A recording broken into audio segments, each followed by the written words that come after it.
Ladies and gentlemen, what an incredible way to spend an Arkansas Saturday night.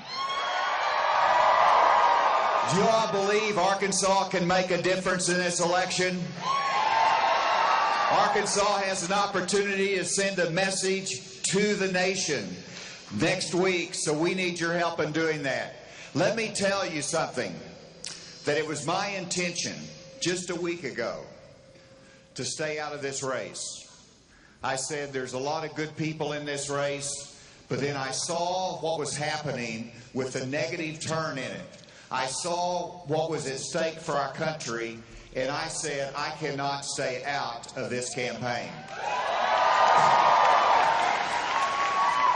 And without any question, when you look at the direction of our country, when you look at the direction of the conservative movement that I fought hard for 4 decades in this state, it is all at stake in this election. And there is only one candidate that can preserve the conservative movement, that can be a spokesman for our beliefs, and that can unite our party and win in November, and that's Marco Rubio.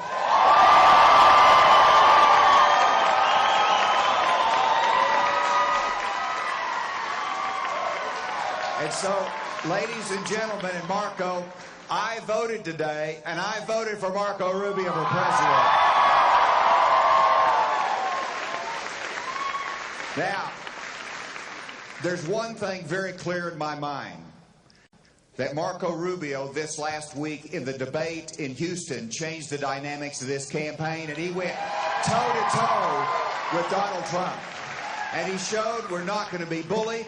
We're not going to lose the conservative movement. We're going to fight every step of the way, and it has turned this race around.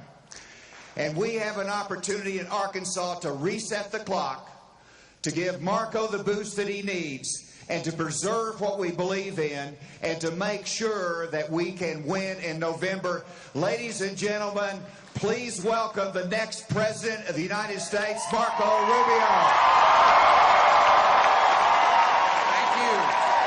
Thank you. Thank you very much. Thank you. Thank you. Thank you very much. Thank you. Thank you. Thank you. I appreciate it. First of all, look at the scoreboard. 45, 45. That would be the number. I'd be the 45th president. That's why it's up there. That also happened to be my jersey number in both college and high school. 45, that's a good sign. And it says 2016. 20, that's good too. That's a good job, whoever set that up. And I am grateful you would come out tonight to hear me speak. I'm honored that you would be here tonight. I know how important this election is for you. It's important for me. And I want to thank the governor. I thank you so much for your support and for being here today. It means a lot. And I hope, and I know it'll influence many of you who trust him and his wisdom and his judgment. He has the best interests of the state and the best interests of our country. He's proven that through his record of public service. And I am honored and grateful for his support and for his vote, because if I win by 1 vote in Arkansas, I know who I owe it to.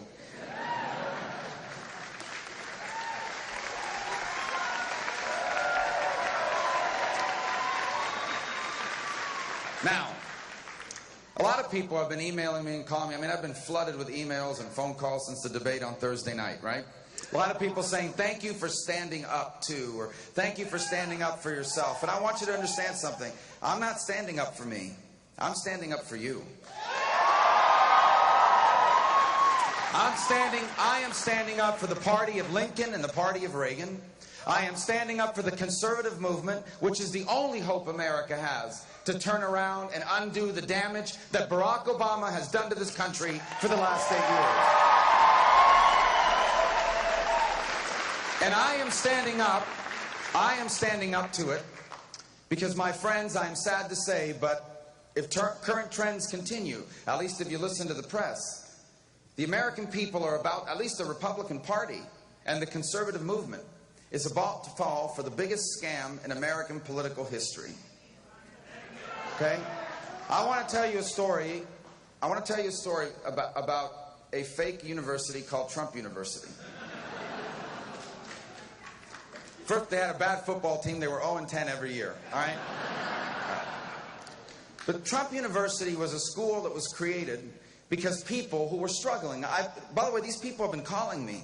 I've spoken to some of them, my office has, over the last few days. We get the emails, retirees, single moms, young people, who believed that Donald Trump was some sort of real estate genius, and he had started this school, and they were going to teach them everything he knew, and they were going to be able to go out and make money in real estate themselves. Some of these people borrowed $35,000. They went and maxed out credit cards so they could pay for this school. And then they got nothing. They got a piece of paper, and they got to take a picture with a cardboard cutout of Donald Trump. That's all they got. And it would be funny if it wasn't for the fact that some of these people lost thousands of dollars they couldn't afford to sign up for the school. It was a scam. Well, here's the problem. That's exactly what he's doing to voters in America right now. He is going to people in America are hurting right now. There are people in this country that are struggling, living paycheck to paycheck. There are people that are afraid about the future. There are people that feel like outsiders in their own country, being left behind by the 21st century. And he is preying on these fears by going to them and saying, I am the one, for example, I'm the one that's going to fight for American workers. Really? Then why is it that you hire people from other countries to work in your hotels? Why have you brought over 1,000 workers from other countries to do the kinds of jobs that my parents did at hotels? That's the real Donald Trump. He says he's going to fight to bring back jobs from China and Mexico. Really? Then why do you make all your ties and your suits and the clothes you sell in China and in Mexico? Why don't you make them in the United States?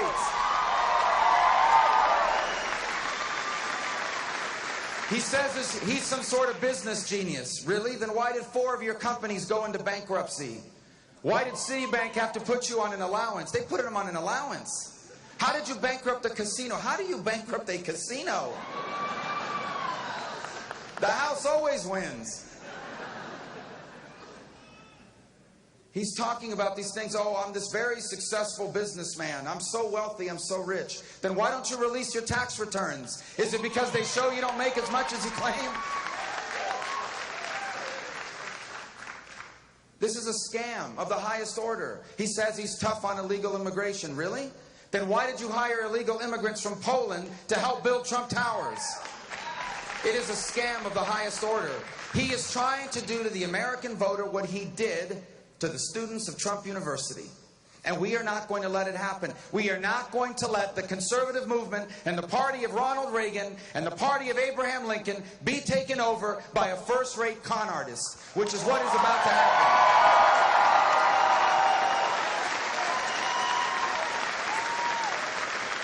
Now, what happens when you take on Donald Trump? He takes to Twitter, right? So, I actually have it here. Let's see what he put up tonight. Well, let's go on. That's all. You want to have just a little fun before we get into the series? All right. Well, here's the one I saw yesterday. It's a picture of me having makeup applied to my face, right? So he's making fun of me for wearing makeup. So how can it be? How can a person with the worst spray tan in America attack me for wearing a Twitter? Attack me on Twitter for wearing makeup. The other night he was worried about the lines around the state. Remember that? What he needs to be worried about is the lines around his eyes from this horrible spray tan. Today he said he wanted to sue me. He's going to sue me. He should sue whoever did that to his face. That's who he should be suing. But look, we are not going to stop fighting. I don't know how long this is going to take. I don't know how long this is going to go. But let me tell you, I will go to all 50 states and every territory of this union before we give up this fight. Donald Trump will never be the Republican nominee.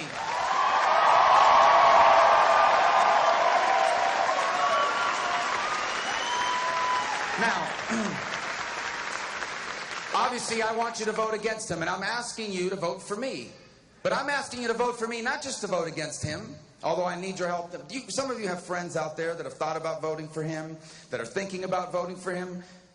Friends don't let friends vote for con artists, okay? But I'm asking you to vote for me, not just against somebody. I'm asking you to vote for me. And here's why.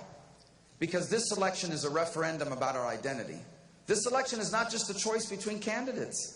This election is not just a choice between names on a ballot. It's not even a choice between political parties. This election is a referendum about our future, about what kind of country will America be in the 21st century. That's what it is. Now, I'm sad to tell you this, but if we stay on the road we are on right now, and we will if we elect Bernie Sanders or Hillary Clinton. You've heard of Hillary Clinton, right? You know who she is.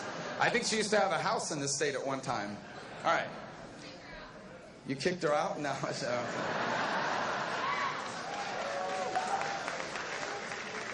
Well, if we lose this election, we will stay on the road Barack Obama has put us on. And if we stay on the road that Barack Obama put us on, we are going to lose many of the things, if not all of the things, that make this a special country. Bernie Sanders is a socialist. Now, usually when you say that about somebody in American politics, they deny it. I'm not a socialist, you're smearing me. Bernie Sanders says it about himself in the commercials. So he's a socialist. Now, we don't want to be a socialist country. There are literally dozens of socialist countries in the world. If you want to live in a socialist country, you should move to a socialist country. We want to be America.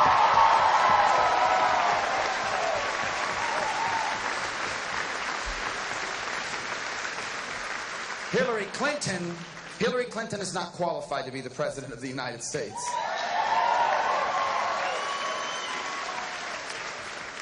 She put classified information on her email server, exposing it to the Chinese, to the Russians, to whoever, because she thinks she's above the law. No one is above the law. And Hillary Clinton, she is disqualified from being the commander-in-chief. Because tragically, on September 11th of 2012, 4 brave Americans died serving our country in Benghazi, Libya. And she knew for a fact that they died because of a terrorist attack. But she told their families that they died because of a YouTube video or a movie. She lied to them. And anyone who lies to the families of those who have died in the service of our country can never be the Commander-in-Chief of the United States of America.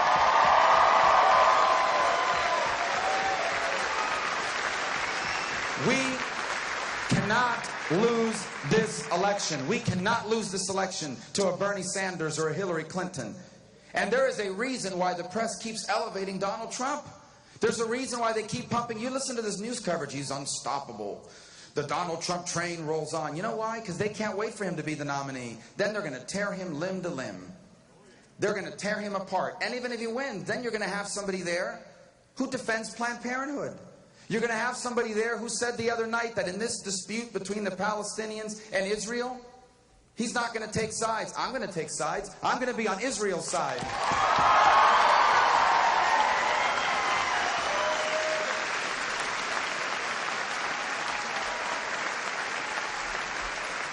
We cannot lose this election. If you nominate me, we will not lose this election. We will not lose this election. We will not lose this election because the Democrats fear me more than any other candidate in this race. That's why the Democrats attack me more than anyone else in this race. They dedicate more time and more money to attacking me than anyone running for president because they know that if I'm our nominee, we win. Hillary Clinton doesn't want to run against me, but I can't wait to run against Hillary Clinton.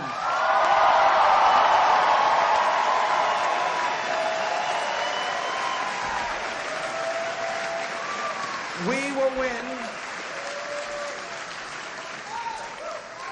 We will win. Don't worry, we're going to cut his taxes too when I'm president. Because I'm going to be everybody's president. Even the people that don't like me, even the people that scream at me, we are going to be their president too.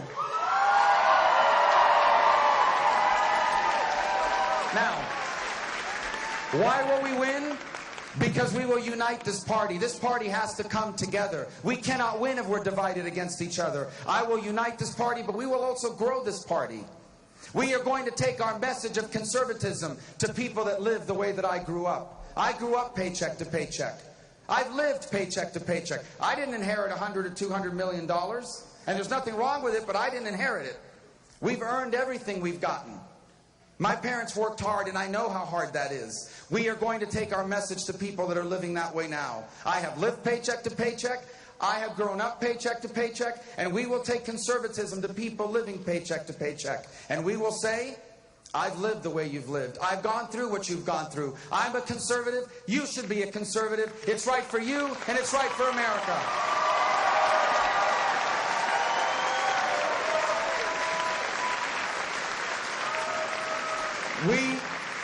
We will take our message. We will take our message. Are those lights coming on and off, or am I just tired? All right. We will take our message to young Americans, many of whom are struggling under the weight of student loan debt. I had student loan debt. I owed over $100,000 not that long ago, like 3 or 4 years ago. I thought I would never pay off those loans. I had to write a book. It's called An American Son. It's now available on paperback if you're interested. They have it at Walmart.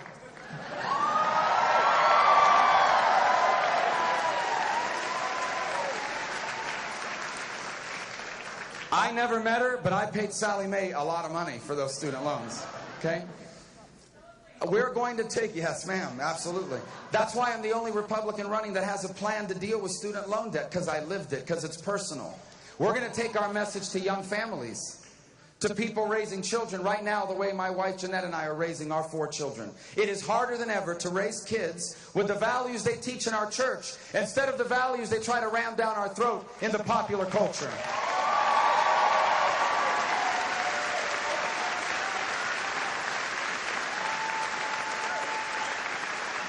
We will unite this party, and we will grow it, and we will never apologize for our principles. When I'm our nominee and when I'm our president, I will never apologize for standing for life and defending life at every stage in its development.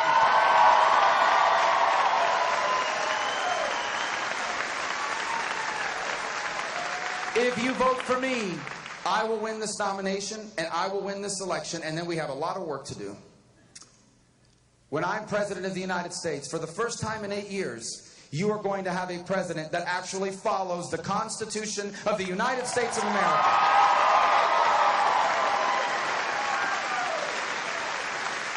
For the first time in 8 years, you will have a president that defends your First Amendment right to live out the teachings of your faith in every aspect of your life.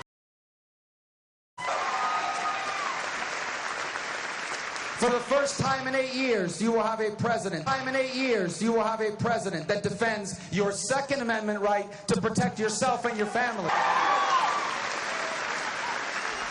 You will have a president for the first time, quite frankly, in a long time, that respects the 10th Amendment and understands that real change doesn't happen in Washington, D.C. We need to give more power back to states and to local communities.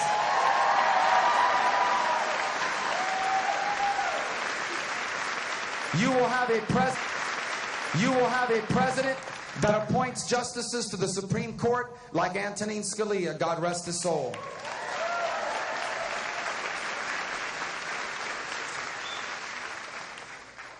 Justices that understand the Constitution is not a living and breathing document. The Constitution is supposed to be applied according to its original meaning. Those are the kinds of judges you will have when I am President of the United States of America. We will protect and defend and uphold the Constitution of the United States. When I take the oath of office, I'll actually mean it. And as soon as I take the oath of office, I'm going straight to the Oval Office, and I will repeal every single one of Barack Obama's unconstitutional executive orders.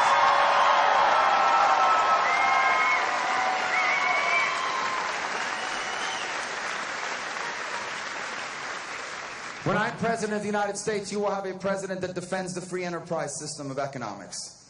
Because free enterprise works.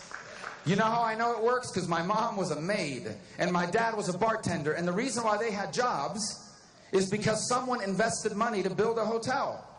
They didn't have to do that, but they did, and that's how my parents had a job.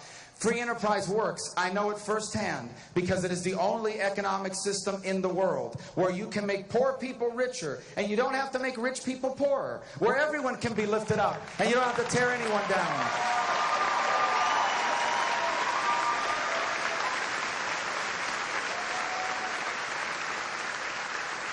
Unlike some of the other people in this race who will go nameless, except their initials are D and T, I have plans for how to do this, like specific ideas, you know, that kind of thing. And if you go to my website, marcorubio.com, you'll see it. We have a real plan to bring our taxes under control again. We have a real plan to roll back these crazy regulations that are completely out of control. We have a real plan to save Social Security and Medicare. We have a real plan to bring our debt under control. We have a real plan to fully utilize all of the energy resources that God has blessed America with.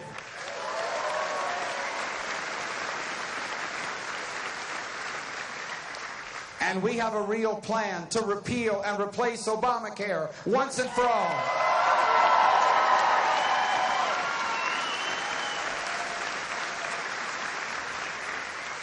When I am President of the United States, you will once again have a real commander-in-chief after 8 years of a weak one, a pathetic one. Look what's happening in the world today. You have a lunatic in North Korea with access to nuclear weapons. Well, you have a lunatic in America trying to get access to nuclear weapons too, but you have a lunatic in North Korea with access to nuclear weapons. The Chinese government is stealing our secrets, hacking our computers, practicing how to blow up our satellites, rapidly expanding their military, and by the way, they also make Donald Trump's shirts and ties. Vladimir Putin is sowing instability in Russia. Vladimir Putin is sowing instability through Russia in the Middle East and in Europe. Iran is going to get $100 billion of sanctions relief, which they're going to use to buy or build a nuclear weapon. And radical Islamic jihadists are spreading all over the world. ISIS today has affiliates in over a dozen countries. You saw what they did in Paris. You saw what they inspired in San Bernardino. And they keep growing. And in the face of all of this danger, Barack Obama is gutting our military. We will soon have the smallest army since the end of World War II. We will soon have the smallest Navy in 100 years. And we will soon have the smallest Air Force we have ever had. The average age of an Air Force plane today is 27 years old. That means the planes are older than the pilots. First of all, this is dangerous. Second of all, it's unfair to our men and women in uniform who serve us bravely. We're still putting them into harm's way, but now we're asking them to go into harm's way with older equipment, with less people alongside them, and by the way, with rules of engagement that do not allow them to win. All of that changes when I'm President of the United States.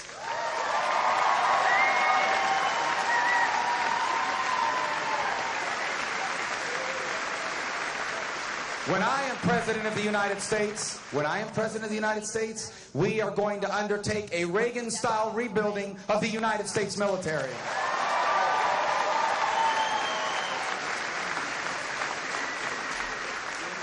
Right now, we have a fake war on terror. It is not a real war on terror. When I'm president, we're going to have a real one.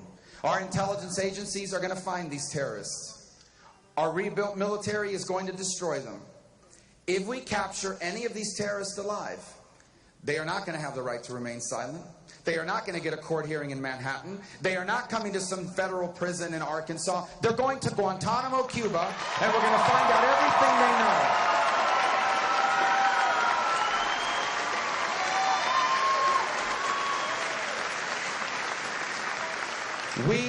When I am President of the United States, we are going to have a foreign policy of moral clarity, which means our allies will know that they can trust us. For example, there is only one pro-American, free enterprise democracy in the entire Middle East. There's only one. It is unimaginable. How could anyone say they're not going to take sides? We're going to take sides. We are going to be on the side of Israel, the only pro-American, free enterprise democracy in the Middle East. And we are not just going to be on Israel's side through talking about it. We are going to do something about it, because you see this? On my first day in office, I will cancel Barack Obama's deal with Iran.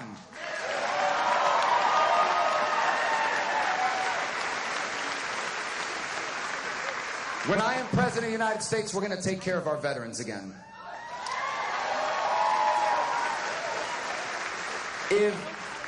Let me just say, if you're a veteran, will you raise your hand so we can thank you for your service to our country? God bless you.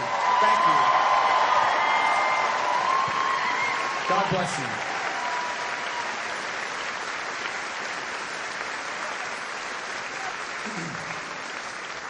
In 1968, my brother, right out of high school, volunteered for the Army.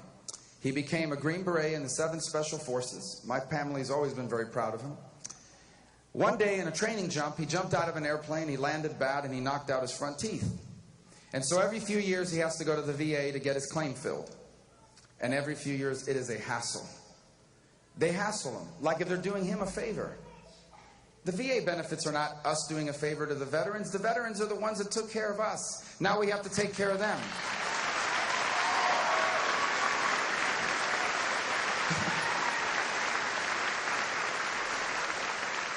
But they hassle him. How do we know that you lost? How do we know this happened in the Army?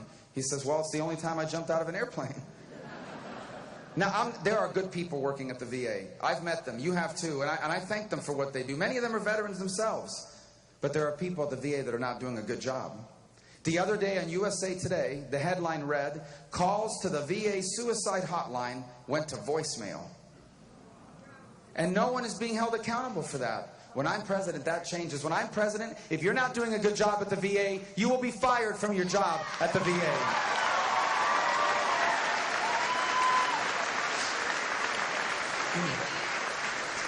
When I'm president, our veterans will be able to take their VA benefits to any hospital or any doctor that they want to go see. By the way,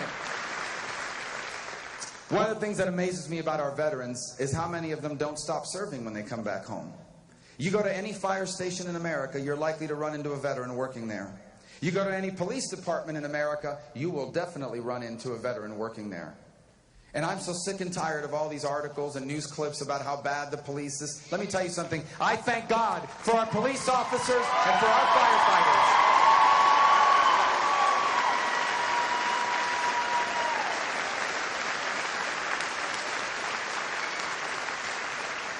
All of this and more we will do when I'm President of the United States, because we have to do it now. Because this is not a normal election. This election is what I said at the outset, a referendum. We have to decide, what is America going to be in the 21st century? I can tell you that what we're going to be if we stay on the road we are on right now, we are going to be the first Americans that leave their kids worse off than themselves. We are not going to allow that to happen. To me, this is deeply personal. It is to you as well, but I want to share with you why it's so personal for me. America is not just the country I was born in. By the way, I was born in America, in case anybody wonders. Yeah. I know there's some people that like to bring that kind of stuff up, but yeah. It's not just the country I was born in. America is the country that changed the history of my family. My mother was one of 7 girls. She was born to a rural farming family in Cuba. Her father struggled to provide for his 7 girls. When he was a young child, he had been disabled by polio. You can imagine how hard it was for a disabled man in a rural area of a developing country to provide for his 7 girls. They didn't have welfare. They didn't have food stamps. He struggled.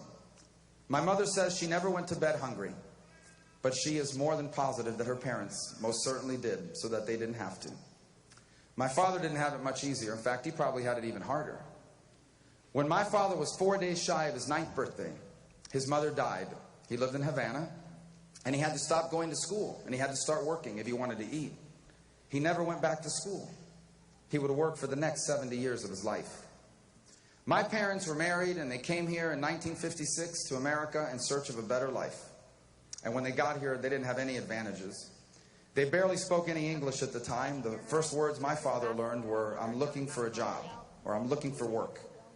They didn't know anyone. They had no money. They didn't have much of an education. Life was hard. Years later, my parents admitted to me that they were very discouraged those first couple years in America. They even wondered if they had made a mistake. They even contemplated maybe going back to Cuba. You can't imagine how grateful I am they didn't go back to Cuba. I may never have even been born, because I was born, my parents were in their 40s when I was born. But they stuck it out, and the miracle of America changed their lives.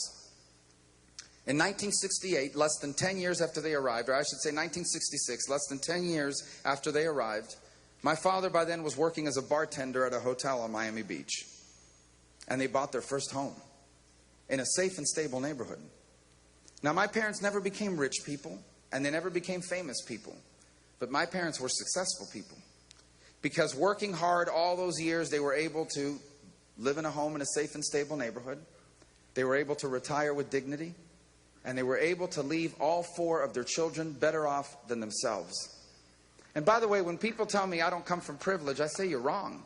I don't come from financial privilege, but I come from an extraordinary privilege.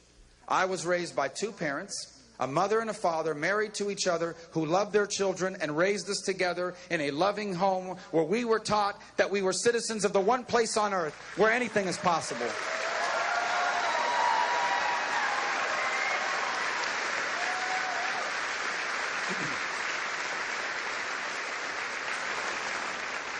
I know that had my parents gone to any other nation on this planet, I'm not sure where I would be tonight, but it would not be running for the highest office in the land.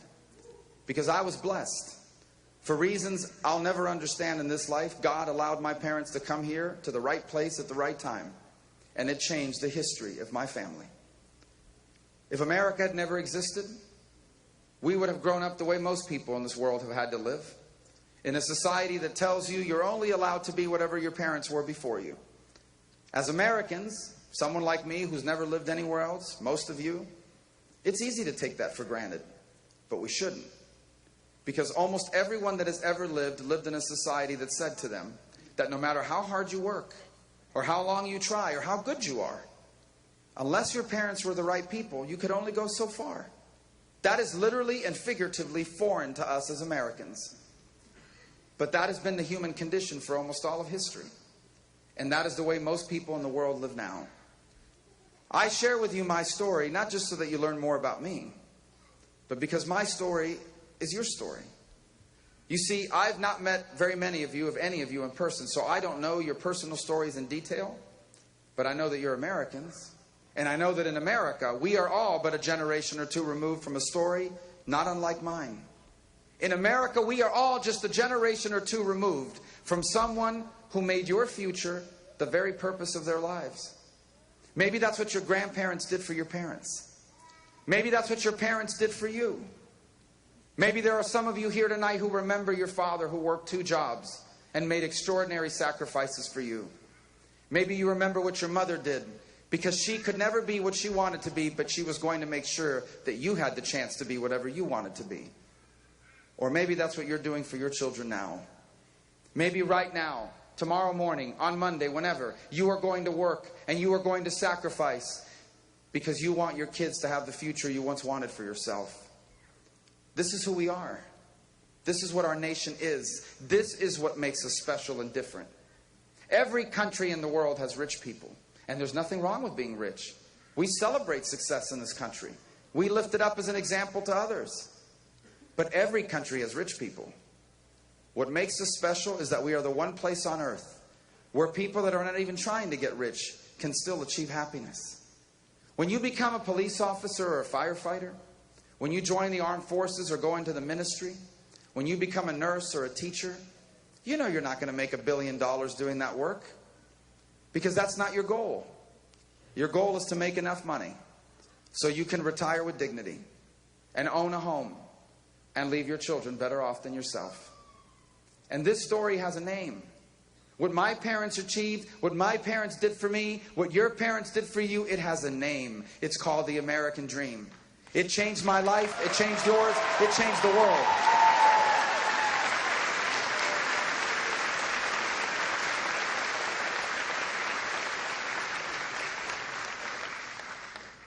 The American dream is not about how much money you make.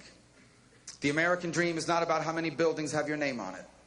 The American dream is not about how many things you own on the day you die. The American dream is about life and liberty and the pursuit of happiness.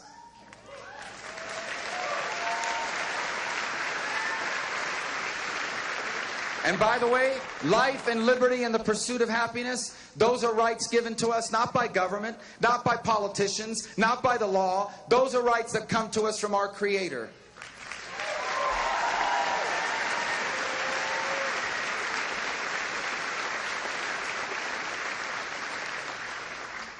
the American dream is in trouble. Because the American dream has never been automatic. The American dream was not an accident. This special country of ours did not happen on its own. It happened because for over 200 years, this has been a place where each generation before us did what they needed to do. No generation in American history had it easy. Not one.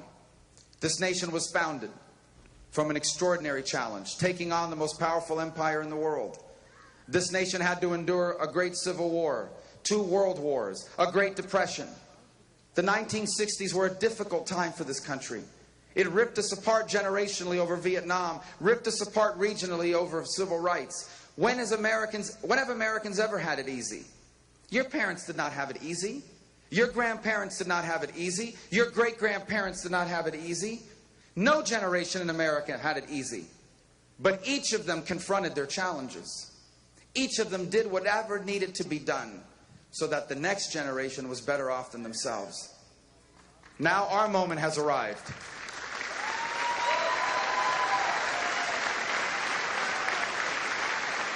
Now the time has come for this generation to do its part. And when I'm President of the United States, this generation of leaders will do its part. Whatever it takes, we will do it when I am President of the United States.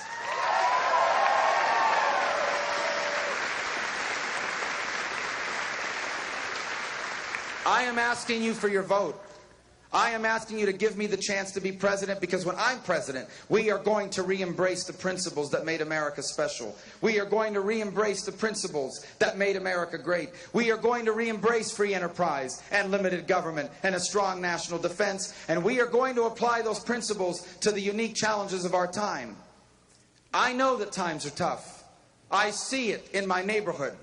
I see it in the lives of people in my family. I have faced the challenges people are facing now in my own life.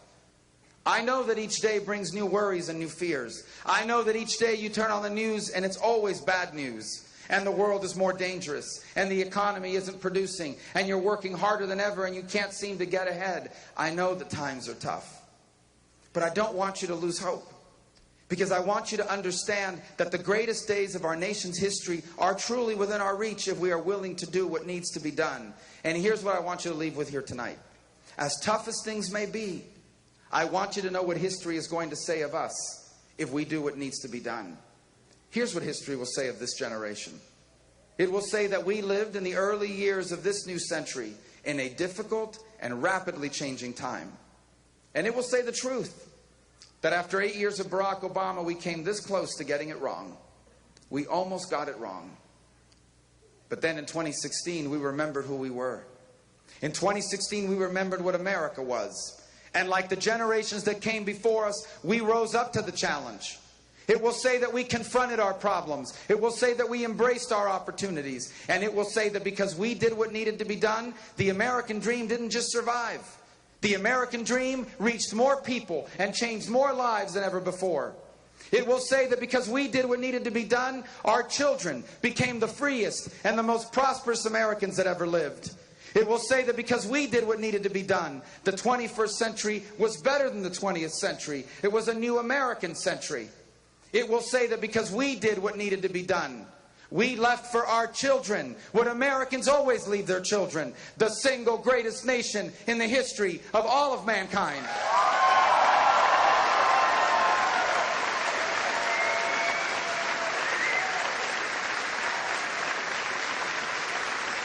But we still have time to get this right, but we are running out of time. And that's why this election is so important, and that's why I'm here to ask you for your vote.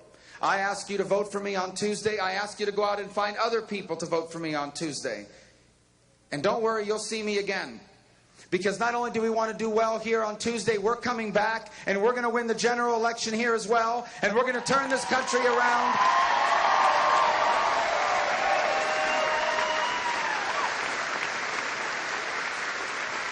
We are going to do what needs to be done, and when our work is finished, we will leave our children better off than ourselves, and we will be able to look at one another and say, we did our part. We were the authors of the greatest chapter in the amazing story of the United States of America. Thank you for having me. God bless you. There must be something in the water.